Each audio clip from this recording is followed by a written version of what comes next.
All right, guys, welcome to the stream.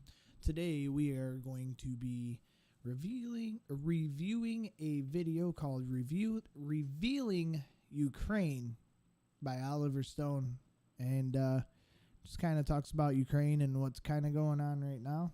And we're going to go ahead and jump right into it.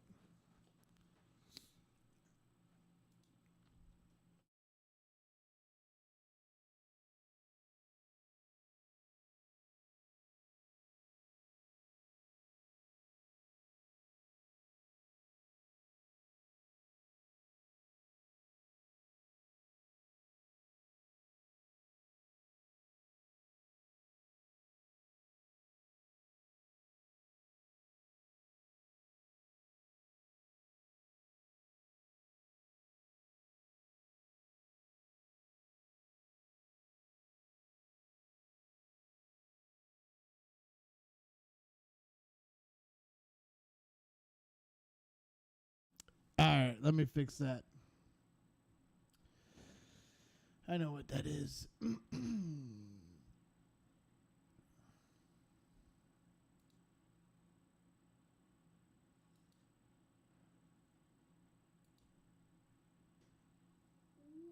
There we go.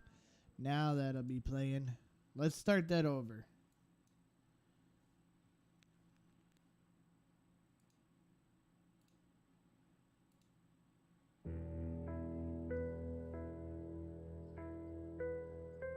There we go. Now there's sound. Mr. Medvedchuk. Yes. Hello. Nice to meet you. I'm Oliver Stone. Oksana. Hello. Welcome. Thank you. Please Thank join you. me at my table. Yes, because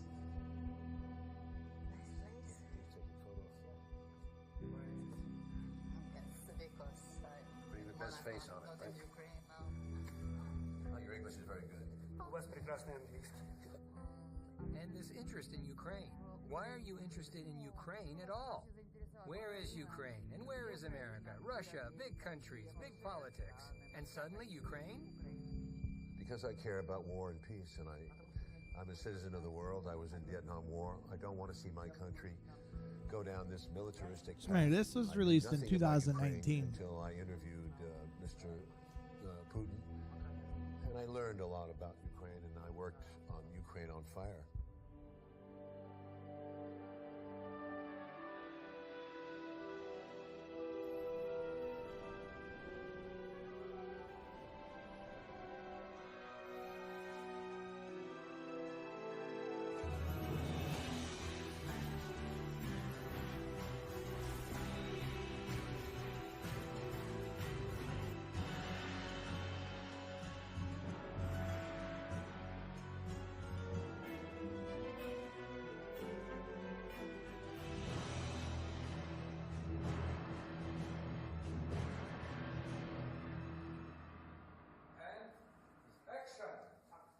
Good morning, Mr. Viktor Medvedchuk.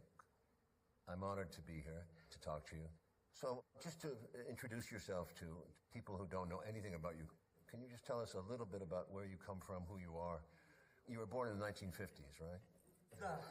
Да, я родился в 50-х годах, и как... Viktor Medvedchuk was born August 7th, 1954 in Pochat, Siberia, where his family was exiled. In 1978, Medvedchuk graduated from Kiev University with a degree in law. He soon rose to great heights in his profession. During the Soviet era, Medvedchuk was never a member of the Communist Party. Since 1990, he has been the head of the Lawyers Union of Ukraine.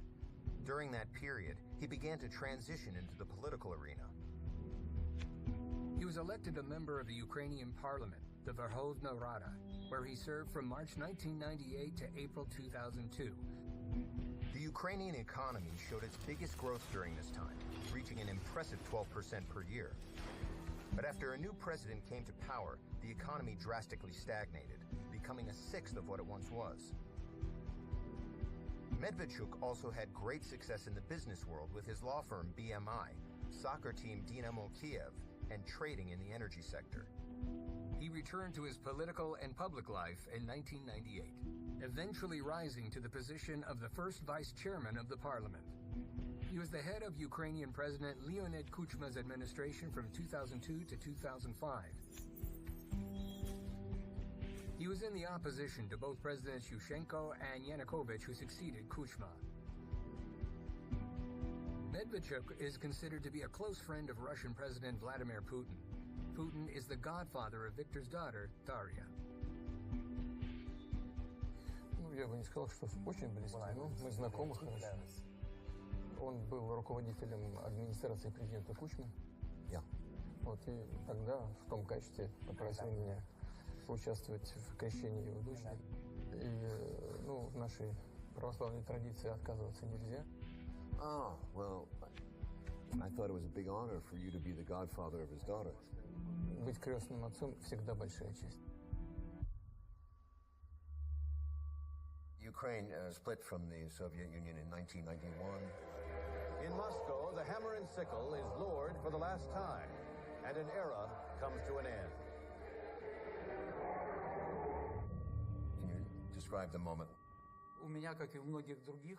Myself, like many of my peers and the older generation people, we didn't know what the standard of living would be in Ukraine as in an independent state now. Gorbachev was on Ukrainian television, still arguing for a Moscow-based central government linking the parts of the old Soviet Union. Otherwise, he predicts anarchy.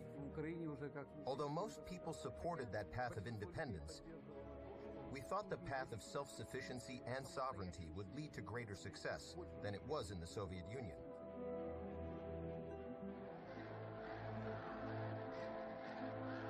On December 1st, 1991, at the Republican referendum, the population of Ukraine, by a majority vote, expressed support for secession from the USSR.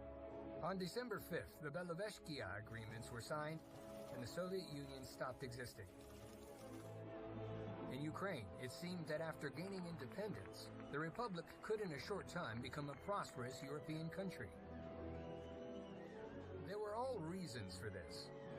A huge scientific and industrial potential, qualified specialists, developed agriculture, and the absence of interethnic conflicts in Ukraine. The determination to be self-sufficient in practice has led to a reduction in relations with Russian partners that were worked out over the decades. 25 years after gaining independence, all illusions were dispelled. After the 2014 coup in Ukraine, there is no developed economy, no peace. Control over parts of the territories has been lost.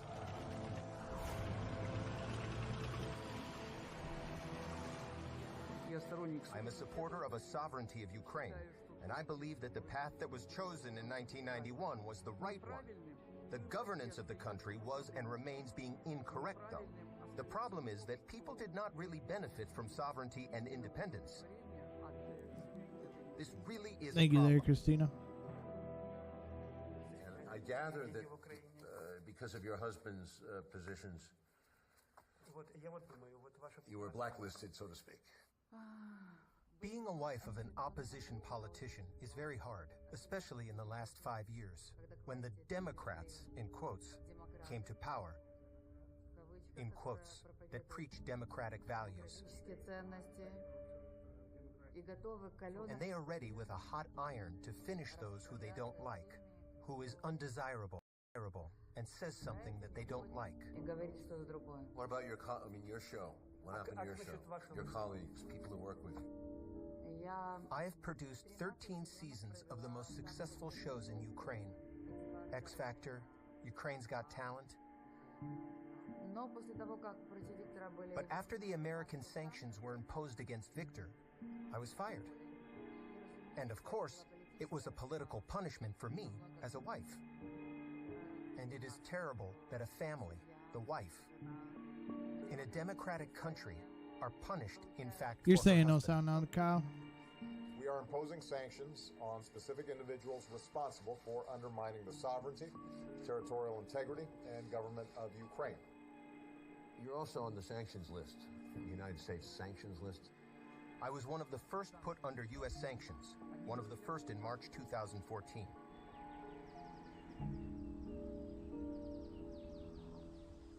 The official White House documents indicated that I was subject to sanctions by the United States because, first, that I defended the principles of building a federal state structure in Ukraine. This is strange for a country that is a federation and against the Ukraine being federation. Interestingly, the views of Medvedchuk on the need to give more freedom to the regions of Ukraine are shared by the Vice President of the USA, Biden. Anyway, on December 8th, 2015, speaking in the Verkhovna Rada in Kiev, thank you very much. He practically repeated the ideas of the opposition leader of Ukraine. This issue of federalism is the thing that almost prevented our nation from coming into being. This is all because of disagreement with my position, which I state publicly and openly, and which neither the government nor the national radicals like. І ось остання цифра соціологів: поза межами країни вже 8 мільйонів заробітчан. І якщо так піде й далі, нас уже зовсім скоро буде 32 мільйони. At first, I was very afraid. It was terrible when you were absorbed by this feeling. I asked Victor, let's leave. Hundreds of thousands of Ukrainians left, talented, promising. But Victor said, where would we go? This is my country. This is my homeland. This is my home. I can be disliked by someone. Someone can hate me. I will have a different opinion. But this is my country. I love it. Why should I leave? We stay. In 2018, Ukraine was already in a state of deep economic recession and political crisis. The Crimea was lost. In the east, a bloody war continued in the Donbass for 4 years. Ой, вся горловка горит. Что ж ты, блядь, делаете? Two stable concepts have been formed in Ukrainian society. According to the first, Ukraine should set a course on complete political, economic, and cultural isolation from Russia. At the same time, within the country, it is necessary to eradicate any manifestations of anything Russian, including historical monument, religion, communication, and language. According to the second concept, Ukraine cannot and should not break relations with Russia, and the Russian-speaking population should have equal rights to preserve their customs, religion, and culture. Viktor Medvedchuk became an expression of this second concept. Since 2018, he has been one of the leaders of the For Life opposition bloc. The party represents the interests of the Russian-speaking population of Ukraine. Opposition Platform for Life is a political party in Ukraine founded in December 2018 with the aim to contest together the 2019 Ukrainian presidential election and then the 2019 Ukrainian parliamentary election. Government and our opponents call it pro-Russian, but it is incorrect.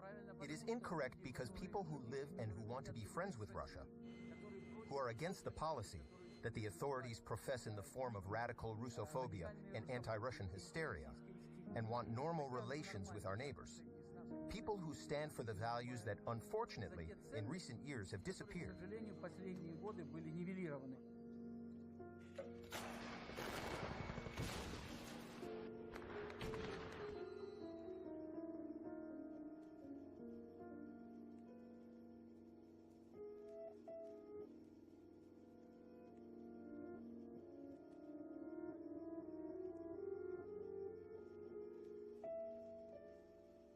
The solution, although it probably is impossible to get, would be to split Ukraine into west and east. A de facto division has always existed. When we talk about the West and East in the 90s, we proceeded from the fact that there is a split in Ukraine. It threatens to break up the country. Unfortunately, the process of disintegration has begun. The question is why? The fact is that Ukraine, with its current borders, is a territorial association. If we analyze the history of the last 10 centuries, then the territory of Ukraine was the territory of various regional associations. Since the 10th, 11th century, it was Kievan Rus. then the Golden Horde, then the Great Lithuanian Principality, which occupied most of today's territory of Ukraine, then the Crimean Khaganate, the Kingdom of Hungary, Kingdom of Poland, the Ottoman Empire, the Austro-Hungarian Empire, the Russian Empire. And all these territorial associations created their own culture here, implanted their faith, and recognized certain historical facts. When you underline the fact, which I oppose, underline the fact that this would be more of a Lithuanian principality, the Austro-Hungarian Empire, and it was the Russian Empire. Therefore, there is a different faith, a different history, and different languages. The mistake of the current government, it tries to build a single identity out of this whole country, where they speak different languages, where they practice different religions, where they have different assessments of historical facts. Builds this identity on an identity close only to the part of the people, the population, that part. This is a mistake that leads to nowhere. This is the biggest strategic mistake made by the authorities in Kiev today, because this identity will never establish itself throughout Ukraine.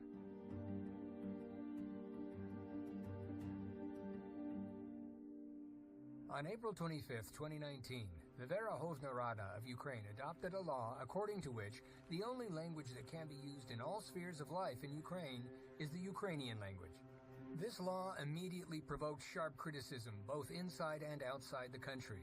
Ukraine is a political state where the second language in importance and spread is the Russian language. By its decision, the Verkhovna Rada announced a de facto ban for almost half of the country's citizens to use their native language. Experts suggest that further, the law, contrary to the European Charter of Languages, will be another factor in the split of society and in the future of the country. Yes, we will now learn English. Yeah, well, I understand that too, but you're trying to make it more European. You can't go against your nature. There are so many Ukrainians who are different traditional values, and they're not going to, you don't have to force America down their throats. But you're getting the worst of America. You're getting the America as a debtor nation. You're losing your economy. You're going the worst of capitalism, and you're going to go past the 1990s Russia. It's going to be, America is doing the same thing that they did to Russia in the 1990s. I know you said Russia and Ukraine are two different countries that are united by history and by tradition. Both countries and people. And you made the point that you're two nations. Explain what you're thinking. These are two distinct nations, proceeding from today and for the last 200 to 300 years. There is the Russian nation, there is the Ukrainian nation. But these are close nations. These are Slavic Orthodox peoples. This is the basis of civilization characteristics, community of Russia and Ukraine. If, in general, we compare Ukraine and Russia, this is one thing. If we compare with the western part of Ukraine, then this is a completely different thing. Imposing this position here, the influence on the position of the whole country, is a mistake. We must understand that no matter how life develops further, I believe in it, and firmly believe that we will still be neighbors. And most importantly, it should be so. Yeah, I understand. Mr. Putin may not agree completely. He feels that Ukraine is really a part of Russia, historically. Very close, very close. Я, например, считаю, что русские и украинцы — это вообще один народ. One people, two nations. Ну, по сути, это одна нация. You think it's one nation? Ну, конечно. Вот смотрите, ведь когда вот эти земли, которые являются ядром Украины, присоединялись к России, это всего 3 области было. Киев, Киевская область, Северная область и Южная. Никто не считал себя чем-то другим, кроме как русским. Потому что в основе лежала что? Религиозная принадлежность. Это отношения, все были православные. И считали, и называли себя русскими. И они не хотели быть частью католического мира, куда их подтаскивала Польша. Значит, ну, я прекрасно даю себе отчет в том, что со временем вот эта идентичность этой части России, она как-то определилась, и люди имеют на это право. Это позднее начало использоваться для раскачки самой Российской империи. Но в основе своей истории и по той же религии огромного количества связей, причем родственных связей близких. Это, по сути, по традициям, очень много. При этом, если часть людей, которые проживают, значительная часть на Украине сегодня считают, что они должны бороться за, подчеркивать свою идентичность, бороться за это. Ну, у нас в России никто против этого ничего не имеет. Я тоже. Но просто мы, имея в виду, что у нас много общего, мы можем использовать это как конкурентные преимущества при определенных интеграционных процессах. Это совершенно очевидный факт. Но сегодняшние власти этого явно не хотят. Но я думаю, что здравый смысл, он восторжествует. И в конечном итоге все-таки мы придем к состоянию, о котором я сказал. Сближение неизбежно. Сближение неизбежно. Indeed, Mr. Putin said that they were not two nations, but one. I had long discussions with him about this. I think that he is inclined to my point of view. When I raise arguments, these are really two nations. He never said that this is one country. It used to be one country and was called the USSR. But this country does not exist. Today there is an independent Russian Federation, an independent Ukraine, and other former republics of the Soviet Union.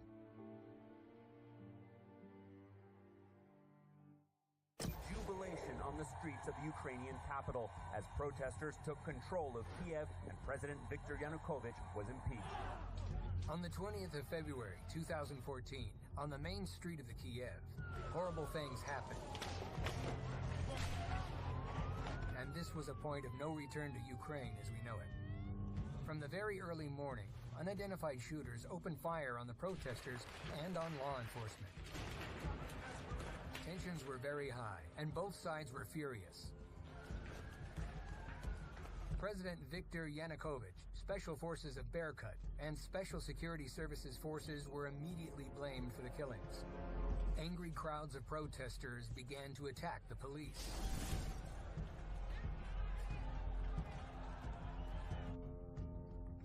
Who shot the protesters? Do you have an idea? The first official government investigation started. Investigators accused Special Forces of Berkut, Viktor Yanukovych, President Putin's assistant Vladislav Surkov, and Russian Spetsnaz.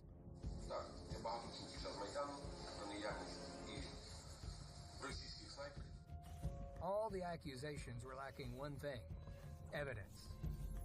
Someone who has been gathering this evidence is Professor Ivan Kachanovsky from the University of Ottawa in Canada. Professor Kachanovsky kept investigating the events of the Maidan massacre during the last 5 years. In his extensive scientific research, based on a cross-examination of the video and audio files throughout the timeline of the shooting, he got much further in his investigation than all of the official teams together. This was quite unprecedented to have so many television cameras, basically, so many journalists following and witnessing such a mass killing. On mostly all television networks in the United States, in Canada, Ukraine, Germany, Poland, all different countries, with exception of Russia, it was presented basically as evidence that this was massacre by police. Here, police fire on protesters with AK-47s and sniper rifles. During the 5 years of official investigation of the Maidan massacre, very important facts were completely ignored. Snipers were located in buildings under the control of protesters. During the investigation, Professor Kachanovsky discovered even more horrifying facts. And only recently, actually, I found a footage which was filmed by this Belgian television from Hotel Ukraine. This video shows they were walking to the spot of the massacre. They were not walking just on their own. They were led by 2 other protesters who were very loudly calling them to this site.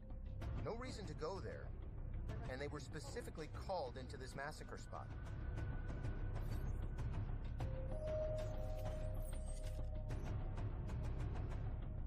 Victims were escorted to the places it was planned for them to be killed and filmed.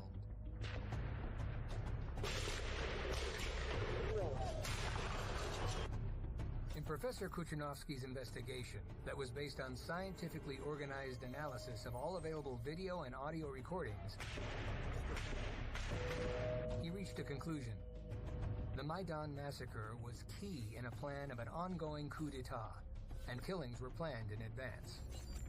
There were 2 interviews published in the recent book by Ukrainian pro-Maidan journalists. And in this book, they produced interviews of 2 far-right leaders of Ukraine. One was head of Svoboda Party, and another was the deputy head of the parliament of Ukraine at the time of Maidan massacre, who was also one of the leaders of this far-right Svoboda Party. And they and Maidan leaders met with some senior Western officials. And this Western official told them basically that killings of a few protesters is not enough for Western government to change support. They said specifically, end of recognition of Yanukovych government basically would change only if number of victims would be 100.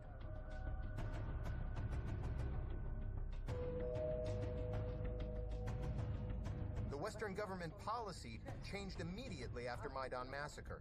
Not an accident, because you have exactly 100 people who were killed.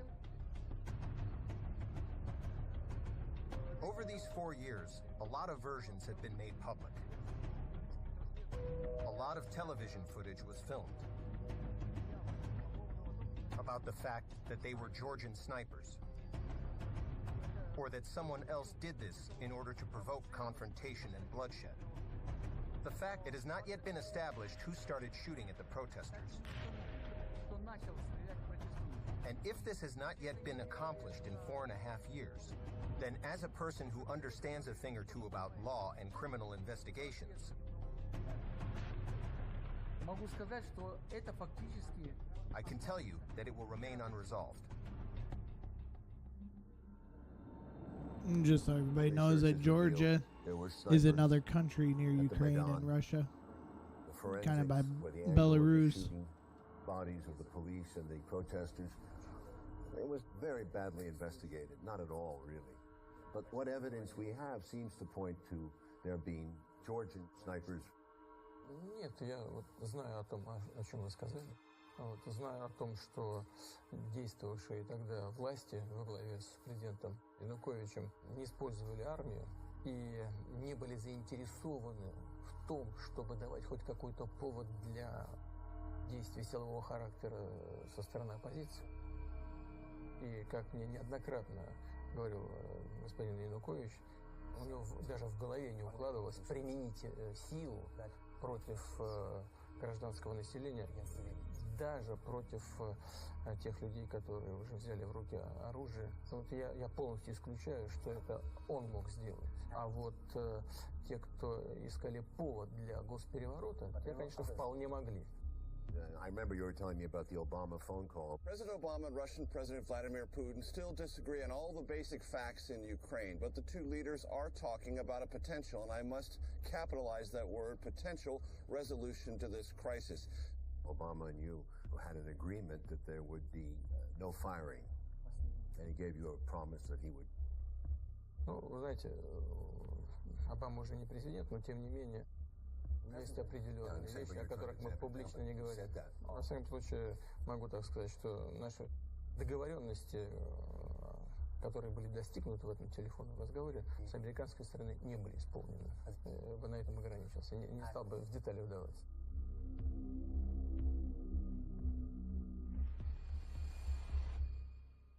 But murderers get away with murder after a successful coup d'etat.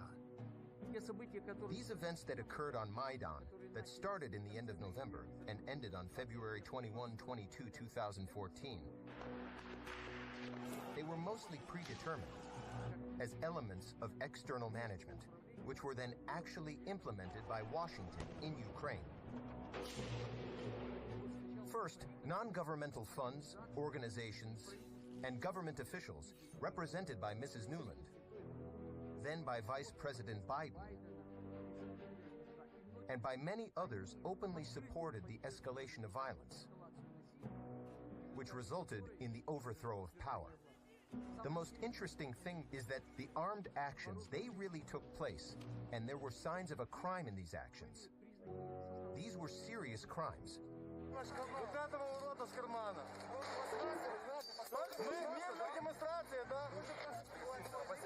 But when that happened, by the time they ended in February 21-22, the government had already granted amnesty. So a law was passed that there would not be prosecution of people who participated in the protests. And according to this law, all participants were exonerated, including those who committed crimes. Moreover, in Article 9 of this law, it is forbidden to collect personal data, meaning those who later came to power. So they established the ground in advance. So those who performed any criminal activity at that time couldn't be prosecuted. We understand that the seizure of power happened by force of arms, but no one ever took, nor will ever take, the responsibility for that. Legislative solution was adopted in this regard.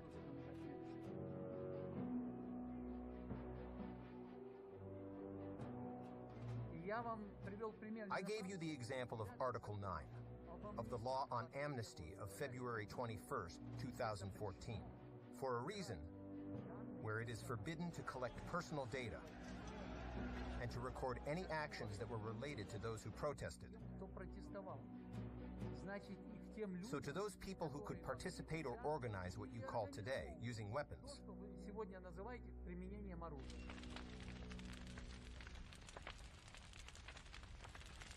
nationalist groups, they burned your villa down.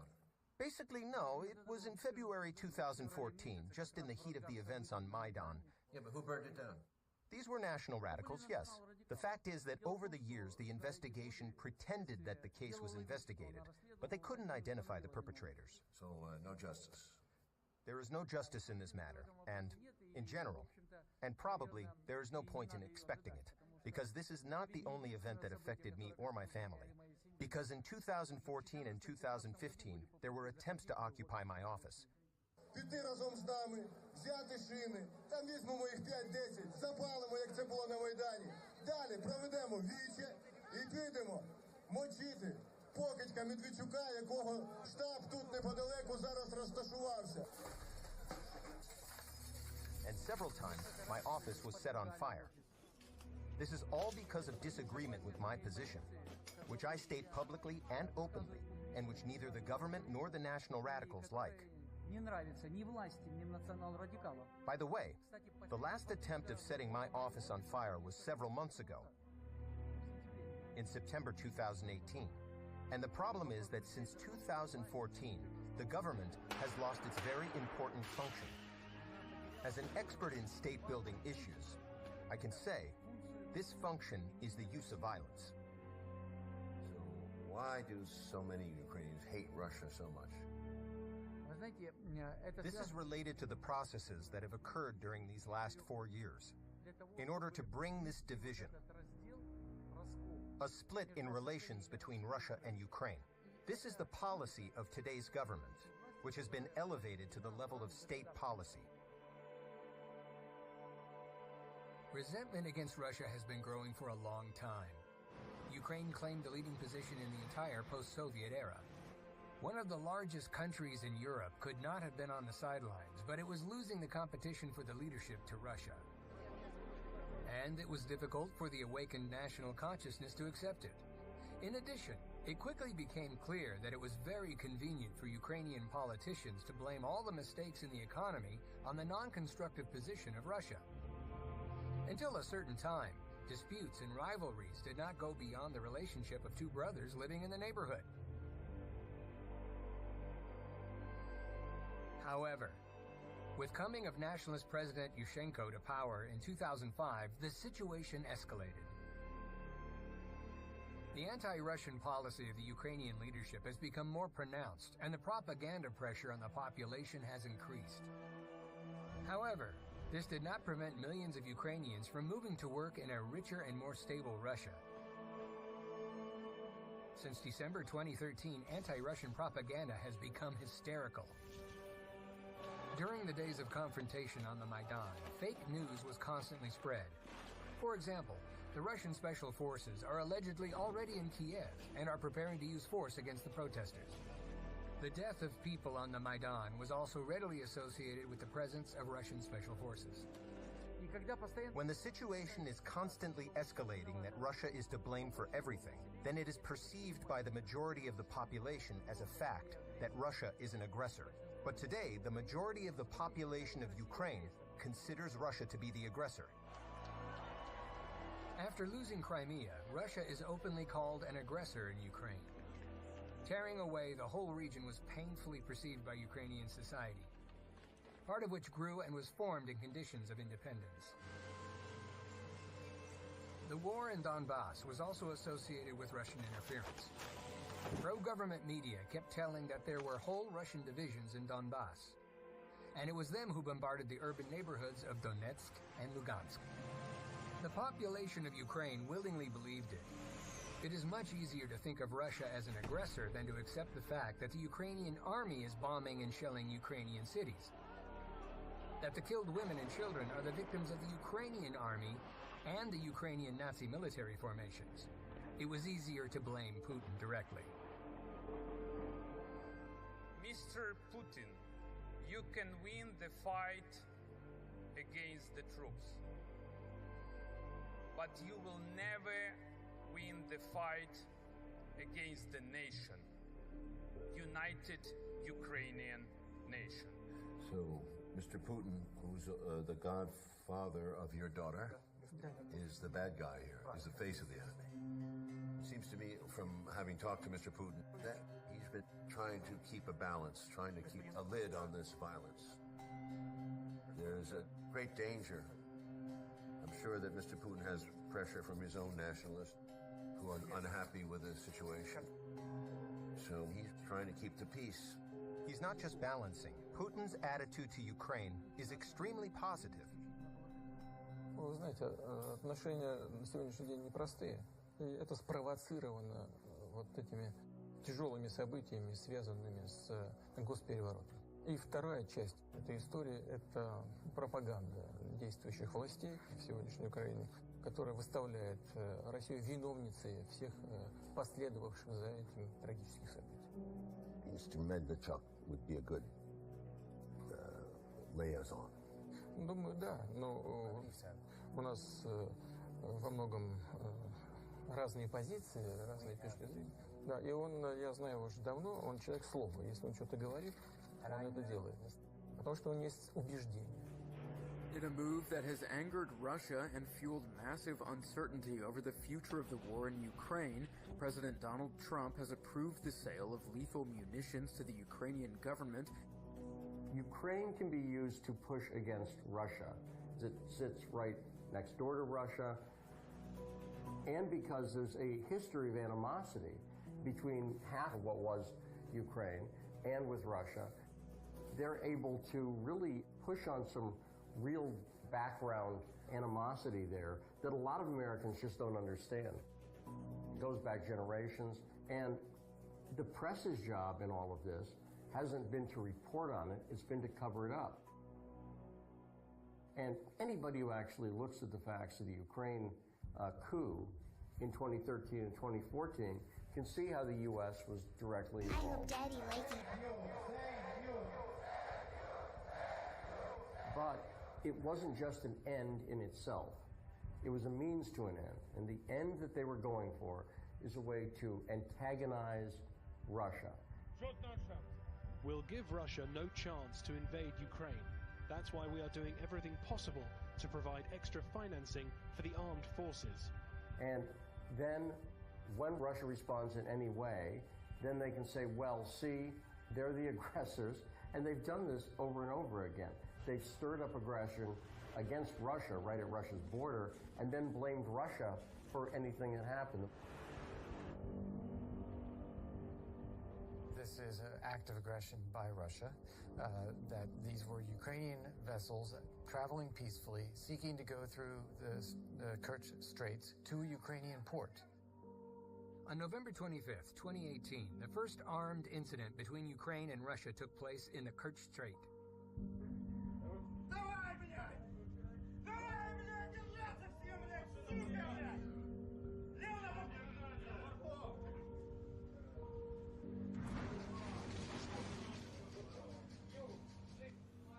A conflict that could have easily escalated into major hostilities.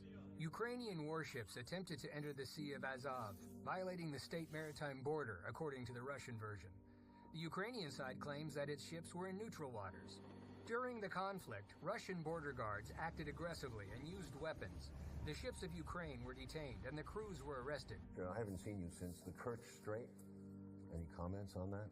Бывший президент, господин Порошенко, устроил эту провокацию специально в ходе предвыборной кампании. Знал, что его на востоке, на юге страны не поддержат избиратели.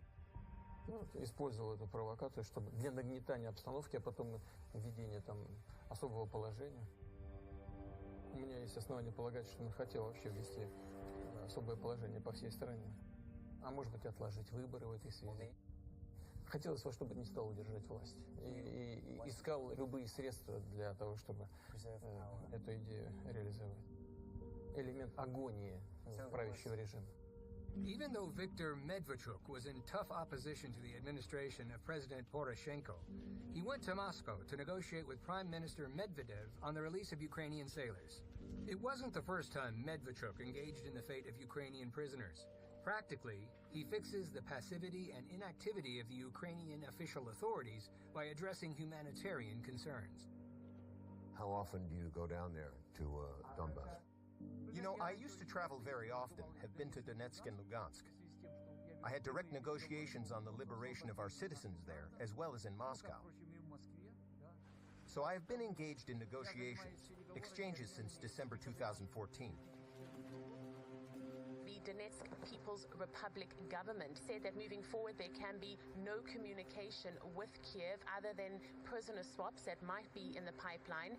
Only Russia could act as a mediator. Я хочу обратиться к вам с просьбой, используя ваш авторитет, проявить гуманизм, обратиться к главам непризнанных республик, господам Захарченко и Плотницкого, провести этот обмен как первый этап обмена всех на всех.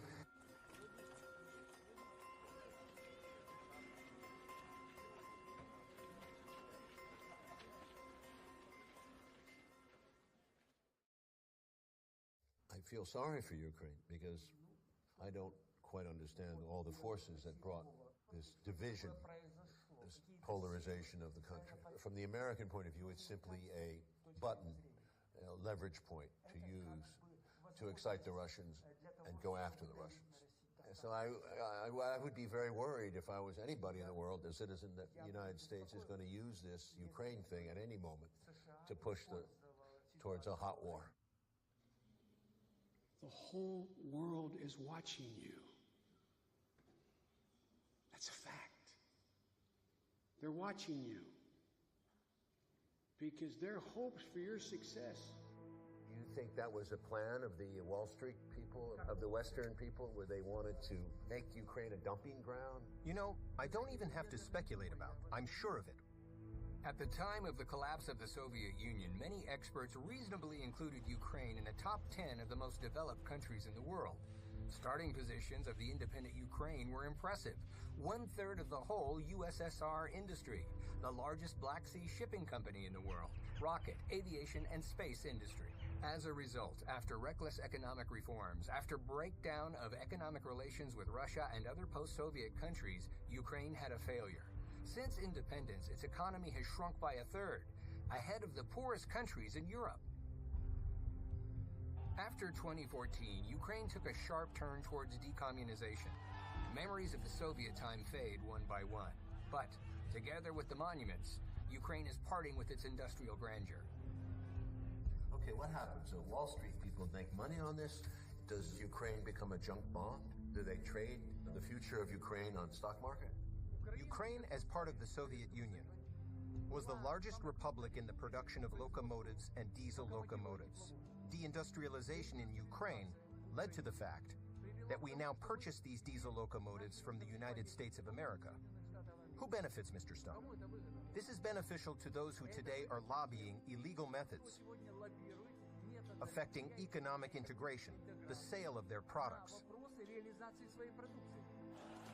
5 years after the Revolution of Dignity, suddenly it became clear to everyone the West is not going to open its sales markets to Ukraine. Nobody needed to have unexpected competitors. It was much more profitable to force the Ukrainians to eliminate their potential. Ukraine used to be one of the few countries that could produce aircraft carriers. Now there is no shipbuilding in Ukraine. Ukraine used to create space rockets.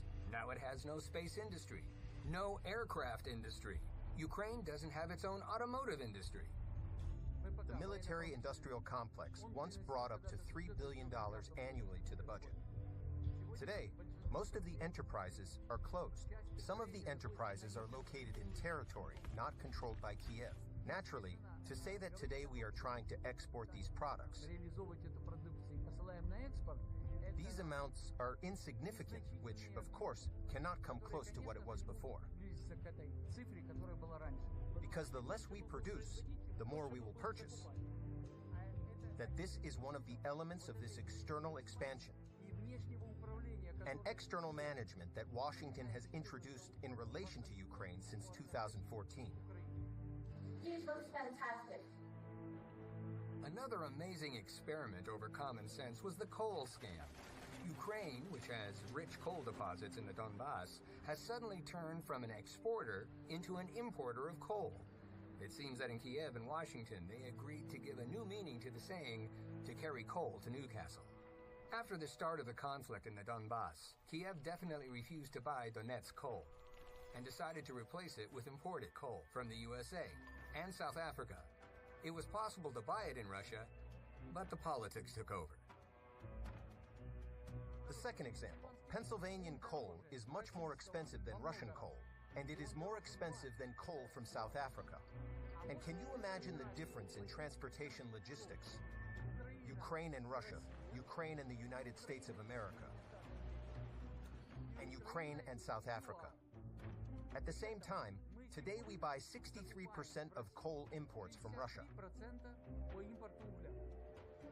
And we already buy 30% of all imported coal from the United States of America.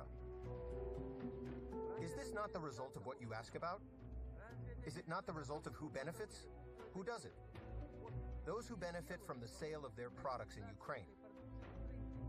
In order to avoid domestic production, so that the country from the manufacturer turned into the country of the acquirer and the buyer. That's what the benefit is. Is there any oil, gas? There's nothing here. You know, we have oil and gas everywhere, but we do not produce it. It needs to be developed. Therefore, Ukraine is rich in resources. But resources require investments that must be made in the economy of Ukraine in order to extract these minerals. But the situation with the investment and investment climate in the country is extremely bad. The economy is not developing. The investment climate has not been created. There is pressure from the administrative resource. Raider seizure of business. The lack of a fair judicial system. So who would invest? However, there were brave people who decided to invest in Ukrainian oil. The attention of world media is attracted by one company, Burisma Holdings. There are very, very interesting people on the board of directors of Burisma. For example, Hunter Biden is the son of the Vice President of the United States. Of course, this state of affairs is welcome, but one detail interferes. The son of the U.S. Vice President received his post almost immediately after the official visit of his father to Ukraine, in the light of obvious interest of Biden Sr. in everything that is happening in Ukraine. Ex-Vice President Joe Biden, his son Hunter Biden has a deal in Ukraine. Explain that. Yes, his son was and remains on the board of directors of one of the companies that is engaged in oil and gas production in Ukraine. So this also explains the economic interests of the Biden family. Not only the son, but probably his high-ranking father as well. Perhaps this was precisely what allowed Mr. Biden, when he was as curator, when he was in power, curator from the side of Washington in Ukraine,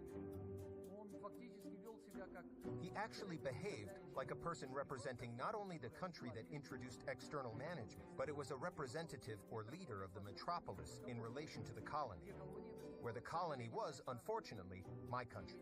And his speech in the parliament, I remember it very well. Thank you very much. It was not just instructive. It was a speech in which he said what to do and how to do it.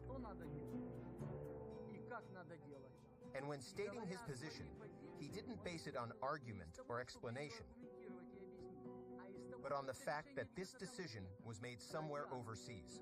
The Office of the General Prosecutor desperately needs reform. The judiciary should be overhauled. The energy sector needs to be competitive, ruled by market principles, not sweetheart deals. And you, the so-called legislature, before whom he speaks, should implement this policy. Ukraine needs a budget that's consistent with your IMF commitments. Anything else will jeopardize Ukraine's hard-won progress and drive down the support for Ukraine from the international community, which is always tenuous. On March 22, 2019, Ukrainian politicians from the opposition, Viktor Medvedchuk and Yuri Boyko, met in Moscow with Prime Minister Medvedev. It was about the conclusion of a new gas contract between Russia and Ukraine, as well as the transit of gas through its territory. Interestingly, on behalf of Ukraine, negotiations were not conducted by officials, but it could not have been otherwise.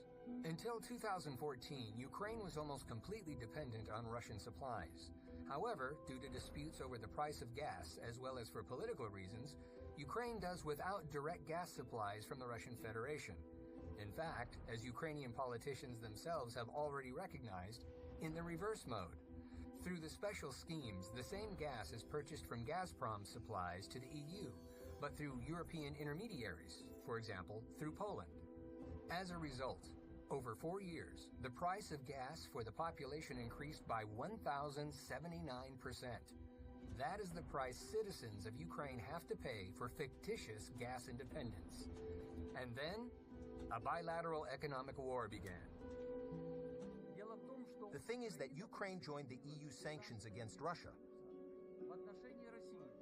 and Russia imposed counter-sanctions against Ukraine. And this dealt another crushing blow to the economic abilities of selling Ukraine's products to the markets of Russia and the CIS countries. Fortunately, has not found a replacement for these markets. And 30% of the budget goes to pay the debt. These are financial burdens that even a normal economy cannot withstand, let alone a state that is in deep crisis. Щороку з України виїжджає приблизно 1 мільйон громадян. I want to tell you that along with deindustrialization, we are still in a process that the authorities and our media do not notice. This is another process. It is called de-intellectualization. Why? This is due to the harmful negative educational system introduced in Ukraine. This is due to the lack of scientific and technical development today because science and the introduction of new technologies is not actually financed in the country. And naturally, the brain drain goes along the line of finding use for these brains. Deindustrialization led to the closure of tens of thousands of large and medium-sized enterprises. And after that, people were looking for work. And today, they are looking for it in Russia, in Poland, in Europe. They left because they couldn't financially support their families in Ukraine.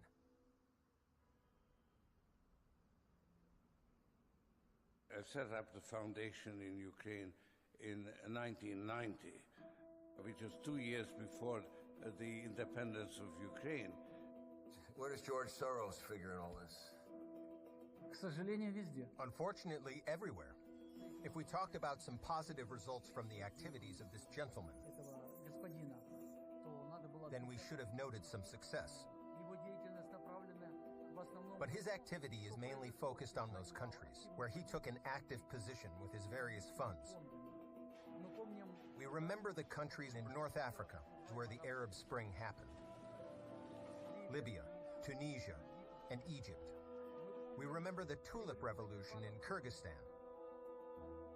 We remember the Rose Revolution in Georgia. We remember the Orange Revolution in 2004. And finally, the consequences of not only the Orange Revolution, but also the Revolution of Dignity of 2013 and 2014. This is also his activity. He did not stop. He continued to operate in 2015 and 2016.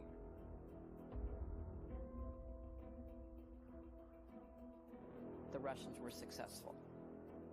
They accomplished what they set out to do. They had an objective to sow discord and divisiveness within our society at large and to help Donald Trump, and they succeeded.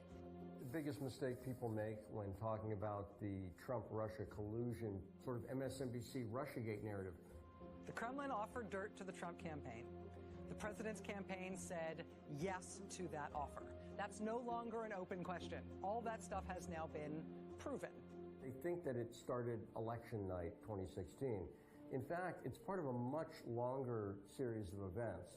When Barack Obama was elected, I, Barack Hussein Obama, do solemnly swear. Hillary Clinton comes in as Secretary of State. I just wanted to have a chance to publicly say thank you. I think Hillary will go down as one of the finest Secretaries of States we've had. And at that point, she sets up a private email system. I think now it's pretty clear that part of what was going on is they were setting up the underpinnings that would set up the Maidan. She introduced a program called Civil Society 2.0. And what we've done with Secretary Clinton's Civil Society 2.0 program is we've taken one of America's undeniable strengths, the strength of our technology and of our innovators, and we've put them to work in service of our diplomatic goals. This is a way for the U.S. government to work directly with NGOs like International Renaissance, funded by George Soros. And while working with those NGOs, fund money to them, but also training, and the kind of training that would be used when the Maidan would start. I am the Ukrainian, the native of Kiev, and now I am on Maidan. I want you to know why thousands of people all over my country are on the streets. The direct involvement of this, we don't know anything about because Hillary Clinton's emails were all hidden from us. That Civil Society 2.0 program shows that they understand that cyber technology, that smartphones, that all of that technology, the tactics of activism were changing.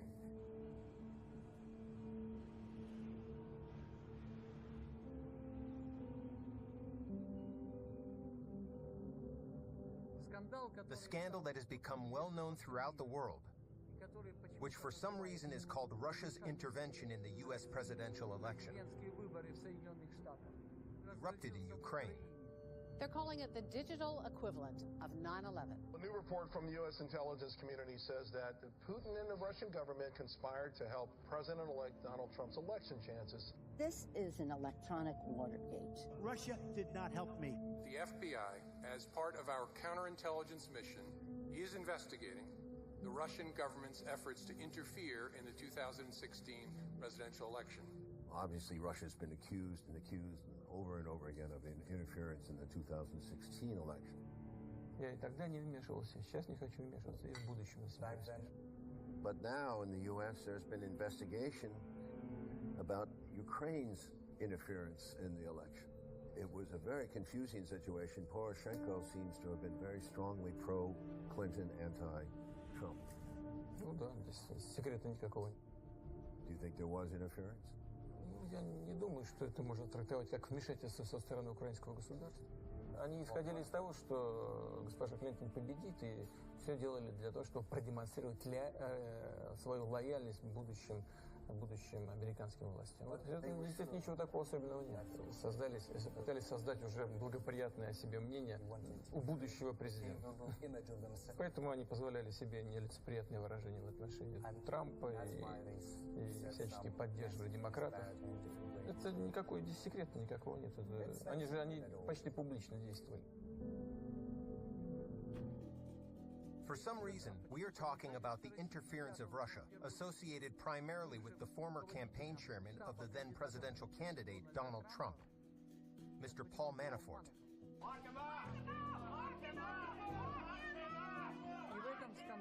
In this scandal, which erupted in Ukraine, he played an organizational and ideological function. Let's talk about this new reporting from the New York Times this morning about Paul Manafort and his dealings in the Ukraine. In order to organize this scandal, to discredit the presidential candidate and his campaign, which he actually managed, Mr. Manafort was removed from power of the head of staff. Last August, a jury convicted Manafort of 8 felonies, including tax and bank fraud. 1 month later, he pleaded guilty to 2 more counts of conspiracy and agreed to cooperate with the Russia investigation. He was consulting with the Party of Regions. The Party of Regions is a political party of Ukraine created in late 1997 that then grew to be the biggest party of Ukraine between 2006 and 2014. So Andrew Kramer publishes a story in the New York Times about Paul Manafort's name being found in this black ledger. Sergei Lushenko is a Ukrainian journalist turned lawmaker who staked his career on fighting corruption. It used to be office of Paul Manafort. This, he says, is where a potentially crucial bit of evidence was found, a suspicious invoice that appears to be personally signed by Paul Manafort. So the person who put the accusation forward about Manafort was Sergei Lushenko. Today I present the documents signed by Paul Manafort. Lushenko, he has the image. I call it primitively inaccurate, the fighter of corruption. The problem of corruption, this is a problem of the whole period of Ukrainian independence. But he fights against corruption following orders. There is an order to fight with a corrupt person. He fights. If not, he does not. He has lost a lot of slander lawsuits directed against him. Because often, some of the information that he has presented, considering his authority as a journalist, is not simply implausible, it is deceitful. It was he who, as a member of parliament, as a former journalist, was instructed to make these records public from this ledger of the Party of Regions. The interesting fact of the matter is that when the story of the so-called ledger of the Party of Regions came to light, and when he first reported about it, there was no mention of Paul Manafort. He spoke about other people. That is, there was a test run for the main strike. All this was done with one goal, to strike at the presidential candidate, Donald Trump. Why am I sure about this? I have good arguments for this. Because in this ledger, there were the names of hundreds of people for these 4 years. There were huge amounts, tens of millions of dollars, many tens of millions of dollars. There were specific people where not only their names were indicated, but also a personal